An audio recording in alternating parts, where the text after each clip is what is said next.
Bien.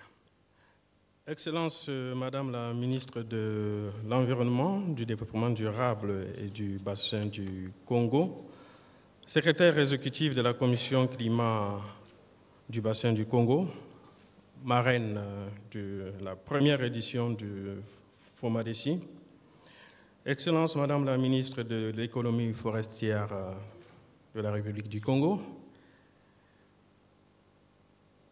Madame la directrice du Forum des Nations Unies sur les forêts, Monsieur le directeur de cabinet de Monsieur le ministre de la Communication de la République du Congo,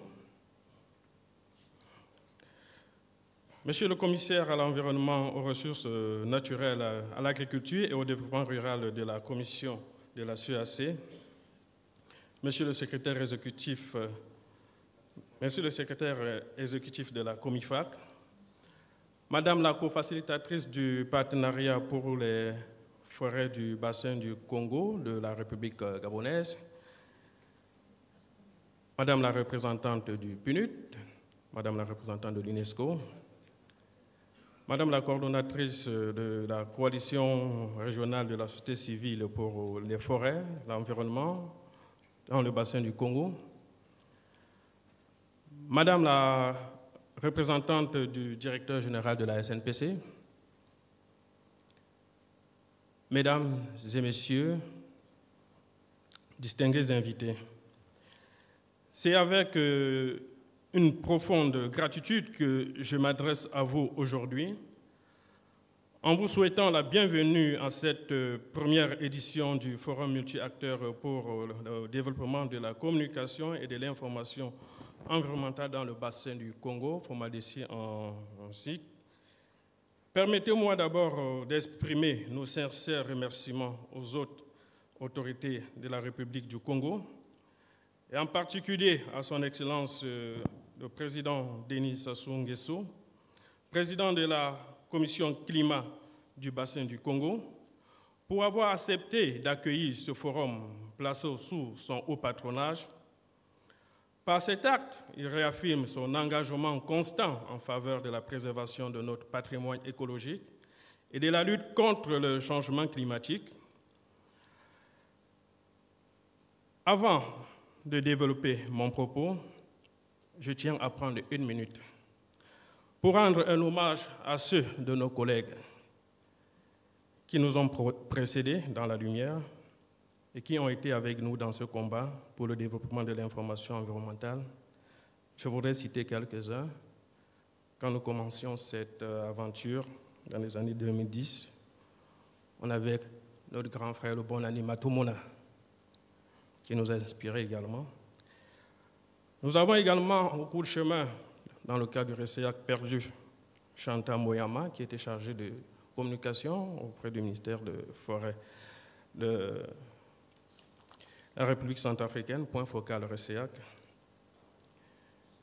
Nous avons M. Sidi Mohamed, qui était le président du réseau des journalistes africains pour l'environnement, avec qui nous avons organisé ici en 2012 la conférence des journalistes africains sur l'environnement avant d'aller à Rio + 20. Cette activité avait été présidée par son Excellence le Président de la République, Denis Sassou Nguesso, qui nous a également quittés l'année dernière. Et tout récemment, nous avons également perdu Sylvie Louisette Goryebel, qui était chargée de communication auprès de la Commission des forêts d'Afrique centrale. Et j'aimerais vous inviter à prendre 1 minute debout de silence en leur mémoire.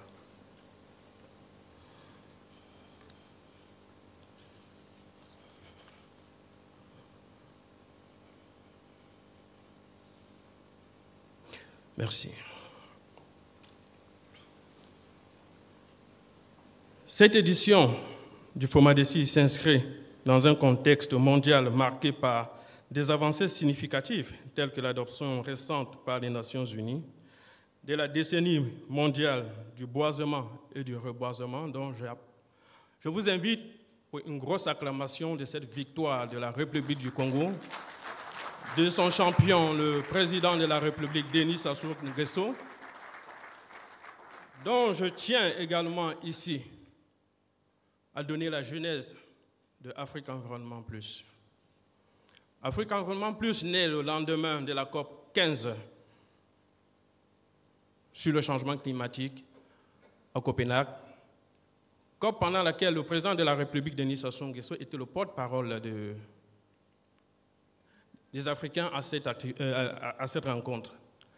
C'est au lendemain de cette activité, au regard de l'actualité, que très jeune de mon état, je décide de m'engager dans la spécialisation et de lancer Afrique Environnement Plus. Si vous êtes ici, convoqué par Afrique Environnement Plus, c'est une autre victoire, et je vous le dis aujourd'hui, de son Excellence Denis Sassou Nguesso.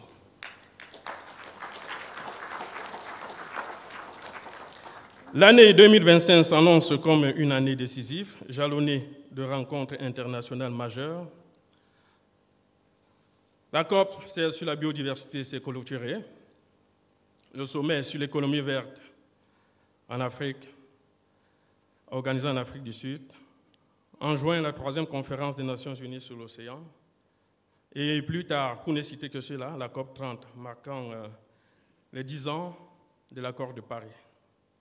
Autant de moments cruciaux qui exigent une meilleure participation des acteurs du bassin du Congo.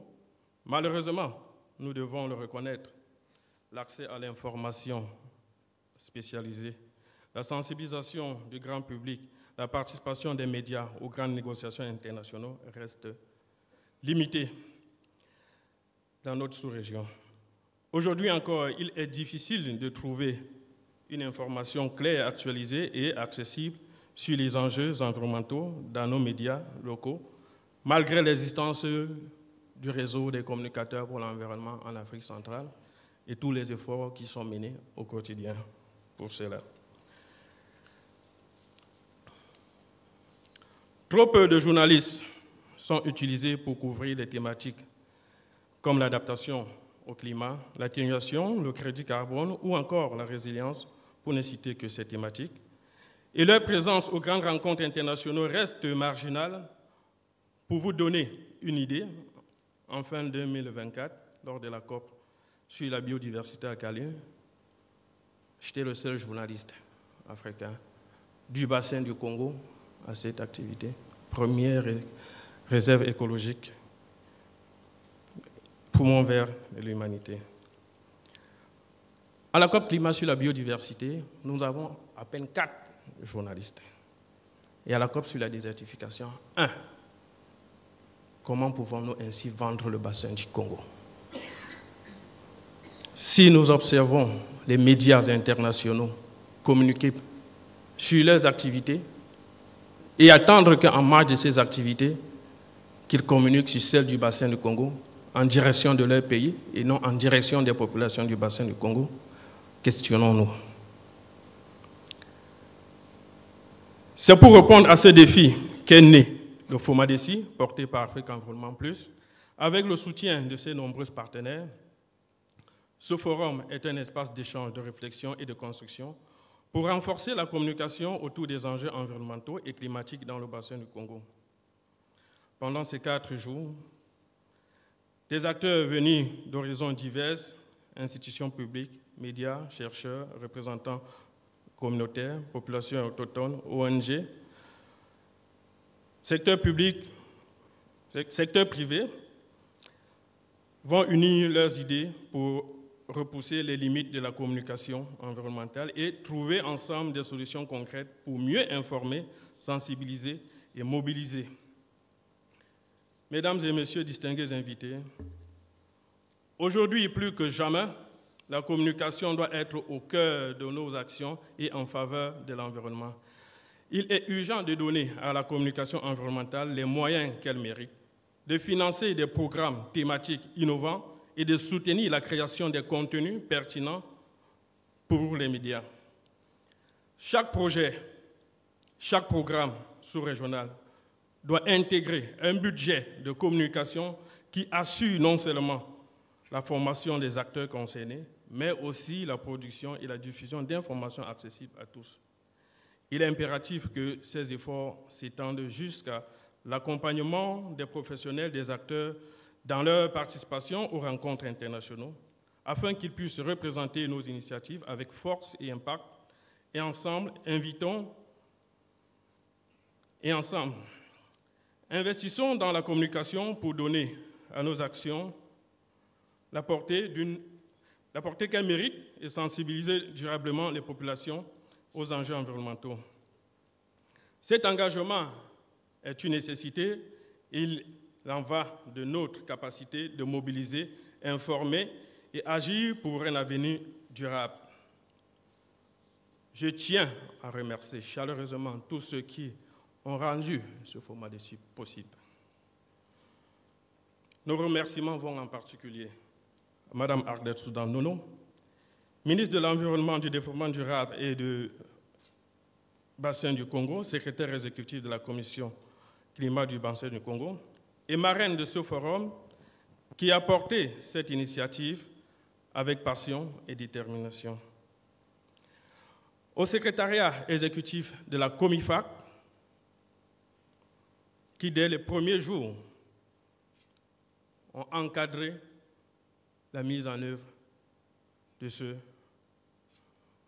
cette initiative. À la cofacilitation franco-gabonaise pour son appui, à la commission de la CEAC, au RCEAC, à Madame Juliette Biao, directrice du Forum des Nations Unies sur les forêts, pour son soutien indéfectible.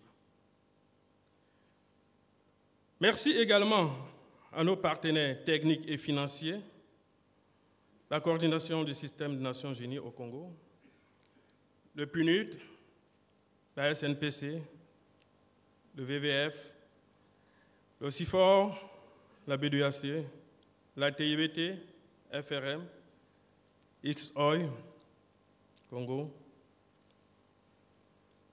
et à tous ceux-là qui ont soutenu de près et de loin cette initiative. Et bien sûr, un immense merci à toute l'équipe d'Afrique Environnement. Ils sont où? Venez, venez, qu'on voit comme... Venez!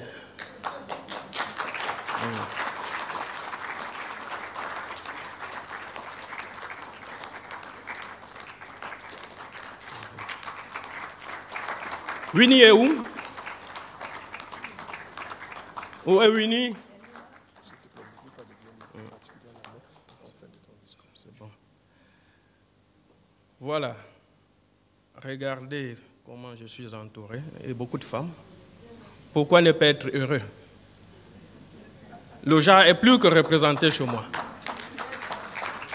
Elles font mon bonheur, ma joie. Un merci particulier à Eugène, une des têtes pensantes. À Winnie, plus de 10 ans. Bartel. On traverse des moments difficiles, mais on s'en sort. Merci à vous tous. Merci Florence. Merci à vous tous.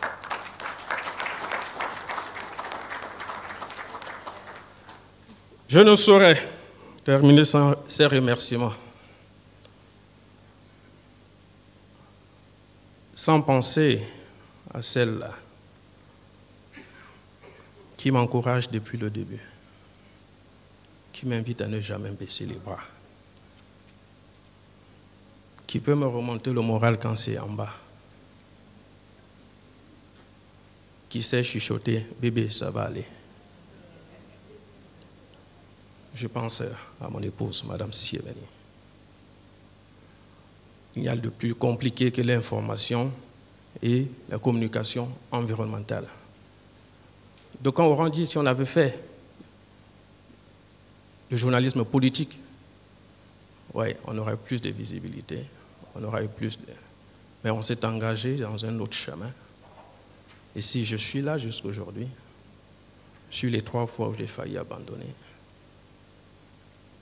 c'est que l'adage qui est dit, derrière un grand homme se cache une grande femme, c'est plutôt derrière une grande femme, il y a un petit homme que je suis.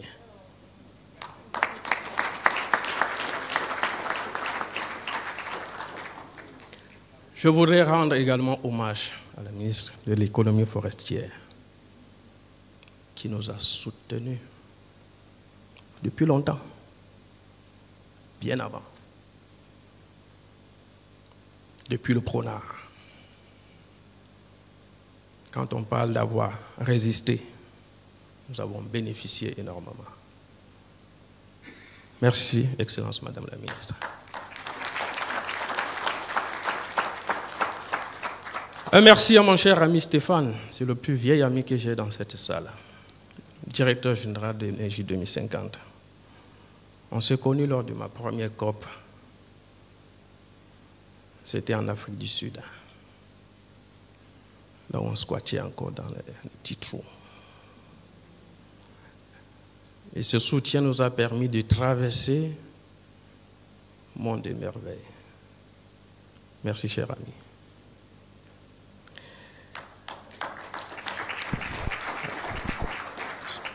Que tous ceux et celles-là qui ont contribué d'une façon directe, tous les partenaires d'Africa Environnement, je ne saurais les citer, ils sont nombreux, à tous ces ministres qui ont traversé le temps de l'environnement et de la communication, qui ont su de l'environnement, des forêts, du bassin du Congo et d'ailleurs, qui ont toujours su nous témoigner de leur présence et gratitude, qui se sentent également remerciés. Car il n'est pas donné de pouvoir faire un WhatsApp à un ministre et qu'il vont répondre. Il n'est pas donné de pouvoir faire un WhatsApp, ça voudrait dire que j'ai aussi un grand ministre.